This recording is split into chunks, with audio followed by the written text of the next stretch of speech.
Today we're going to be working with how to convert your images to black and white in Photoshop. We're going to start with a color image. I'm going to show you why we're doing that in just a moment. A lot of times when you do your conversion to black and white, it's fairly flat looking. So what I'm going to do is I'm going to go down to my adjustment layer and I'm going to go to my black and white layer. So I'm not going to do image mode and changing it to grayscale. We don't want to do that. What we want to do is we want to make it as an adjustment layer. So I'm going to go here and I'm going to make it black and white. You'll see that my color image is sitting right underneath of it. So there's a couple things. You can see that this image is fairly flat. It popped a lot more in color because of the vibrancy and the saturation of the color. And so there's a couple things we can do. We can go into the individual color channels, which are still preserved because our document was shot in color, and I can adjust those. So you'll see where I've got red occurring in my image, I can go through and I can play with the relative lightness or darkness of that. And so sometimes you can make things pop really nicely. So here you can see I'm making my yellows much darker. I'm changing the value of my yellows. And this is actually a really nice exercise in kind of seeing like how you can change value in some different ways. So here I'm going to work with my greens and my cyans. You can see are in the sky, and our blues are also in the sky. And so you can see it's really a quite different image than say our color one. Another thing that we can also do, so one thing that we can also think about doing is making an adjustment layer on top of this. So I'm going to go back to where I was. Oops. I'm going to go back to my color image. We're going to do a black and white layer, and instead of going through and adjusting through my color channels, I'm going to do a levels or a curves adjustment. So I'm going to go here. I'm just going to go ahead and add a curves adjustment. So what this does is it allows us to add some contrast to it. And we do that by dropping points. And so there's really only three types of curves you should do. One is called a lightning curve. And you'll notice as I just drop one point and drag it up, that makes it lighter. Drag one point down and it makes it darker.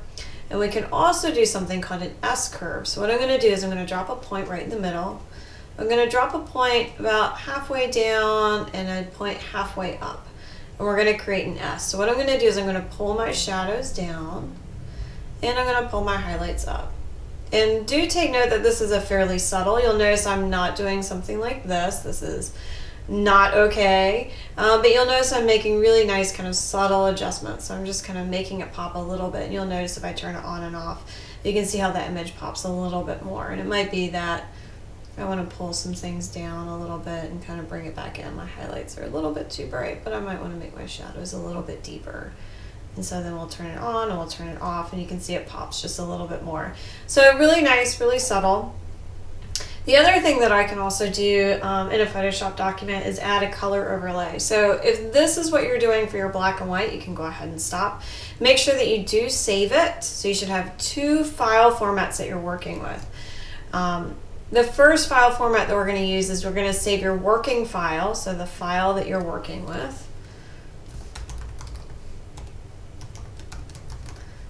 As a Photoshop document. And so that'll include our layers, and we can go in and we can edit it as we need to. And then the next thing that I'm going to do is, let's say that I want to add a color to this. So I'm going to click on new layer, and you'll notice it's right here. And so one thing that I find really handy is I can go into my paint bucket tool, which we'll look at in just a second. And that will allow me just to kind of drop everything in really quickly. And so we can get to the paint bucket tool by just hitting, if we look under our gradient, we've got the paint bucket tool. And so what that's going to do is it's just going to dump one solid color on top of everything. I'm going to go ahead and go to my color picker. Let me grab that real quick. And let's go up and we'll grab a really intense magenta, and I'll show you guys what it's going to do. So clearly this is not blending very well. What I'm going to do is I'm going to go to my blending modes. Blending modes are located right here, and you can see that one of the things I can play with is opacity. But you can see that this is kind of like a really flat look. Like it's not really feeling like it's blending very well.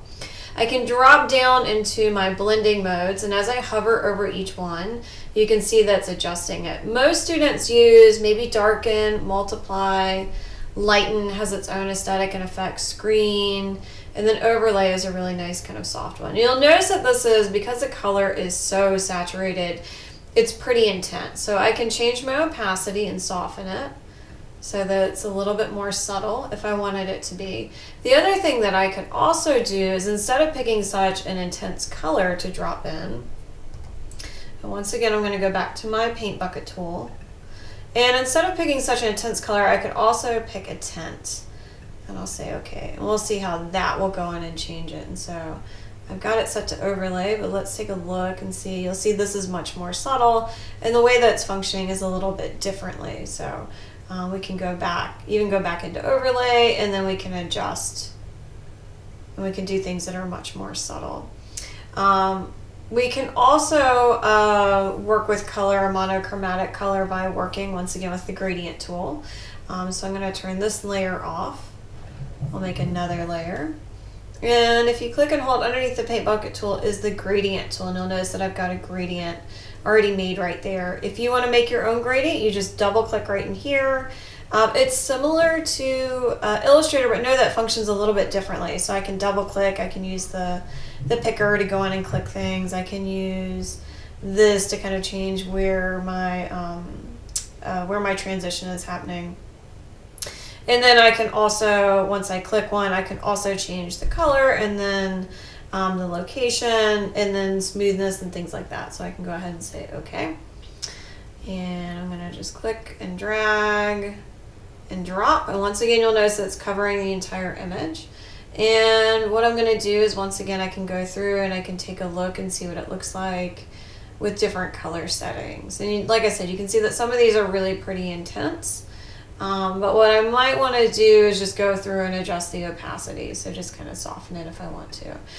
So this is another way that you can go through and you can kind of work with color in some different ways on top of your image in Photoshop.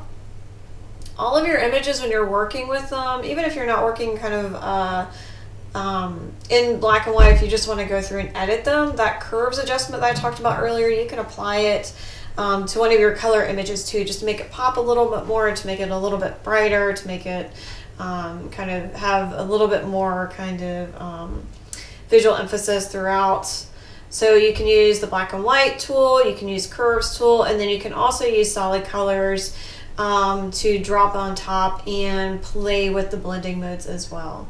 Like I said, when you're finished, you want to make sure that you save it as one file type is as your Photoshop file, and then when you're ready to upload it for critique, we're going to go File, we're going to say Save As. Please do not submit please do not submit a Photoshop document. That gets tricky. We're going to do a JPEG, do our last name. We'll give it the name of the assignment. I'll say save.